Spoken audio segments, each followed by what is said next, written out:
অর্থাৎ কিয়ামতের দিন এই সমস্ত মানুষেরা যাদেরকে ডেকেছিল,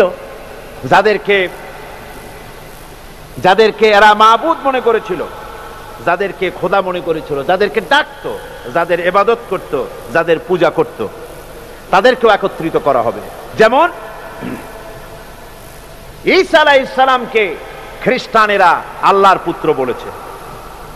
وقالت النصارى المسيح ابن الله, খ্রিস্টানেরা ঈসা আলাইহিস সালামকে আল্লাহর পুত্র বলেছে। কিয়ামতের দিন হযরত ঈসা আলাইহিস সালামকে আল্লাহ রাব্বুল আলামিন হাজির করবেন খ্রিস্টানদের সামনে।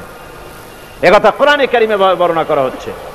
وَإِذْ قَالَ اللَّهُ يَا عِيسَى ابْنَ مَرْيَمَ أَنْتَ قُلْتَ لِلنَّاسِ اتَّخِذُونِي وَأُمِّيَ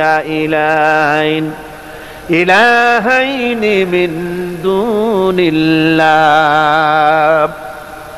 আল্লাহ পাক ঈসা আলাইহিস সালামকে বলবে, তুমি কি এই রকম বলেছো এদেরকে যে আল্লাহকে বাদ দিয়ে আমাকে আর আমার মাকে ইলাহ বলে মেনে নাও, এমন কথা তুমি বলেছো? হযরতে ঈসা আলাইহিস সালাম তখন বলবেন, ক্বালা সুবহানাকা মা ইয়াকুনু লি আন আকুলা মা লাইসা লি বিহক।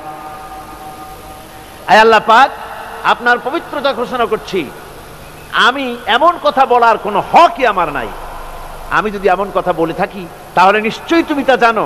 এমন কথা আমি তাদেরকে বলি নাই, বরং আমি তো তাদেরকে বলেছি, মা কুলতু লাহুম ইল্লা মা আমারতানি বিহি আন ইবুদুল্লাহ রাব্বি ওয়া রাব্বিকুম। আমি বরং তাদেরকে বলেছি যে একমাত্র আল্লাহর ইবাদত করো, আল্লাহর গোলামি করো, এ কথা আমি তাদেরকে বলেছি, কিন্তু তারা আমার কথা মানে নাই। এভাবে হযরত ঈসা আলাইহিস সালাম তিনি অস্বীকার করবেন।